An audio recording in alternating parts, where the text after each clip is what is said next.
I'm Wendy. I'm a manager of the residential services for West Lothian Council.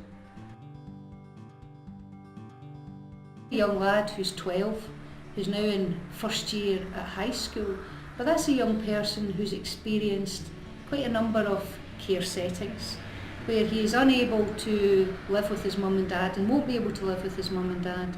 But he's also experienced a number of school settings.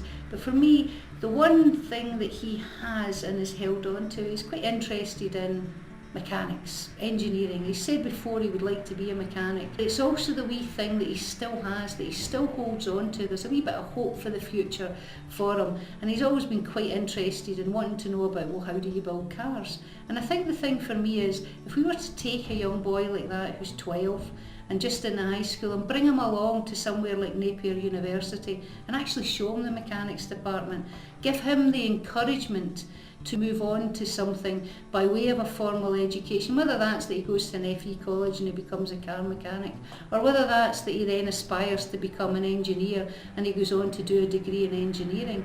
But you need to lay that foundations in the first place.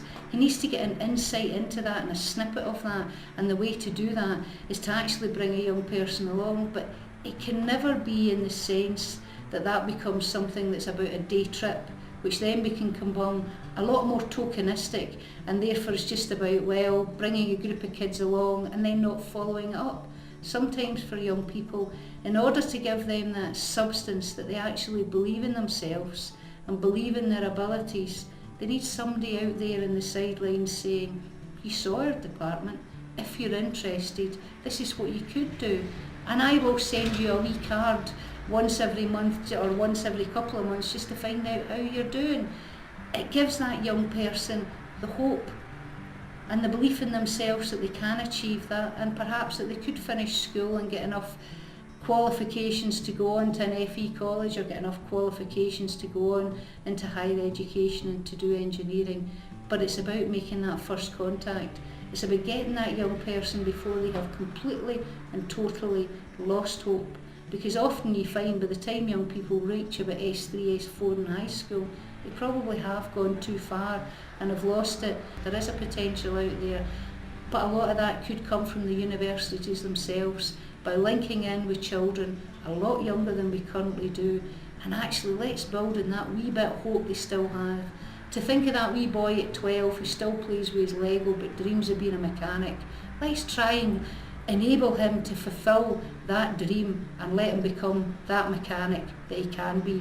But it needs people out there in the higher education institutions to come out and to support these young people.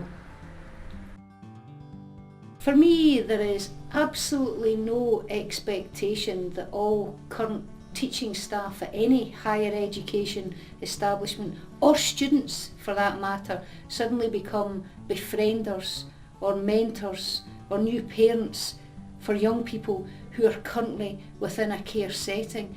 It's much more about being that person that reminds them about the hope, about the future, about believing in themselves.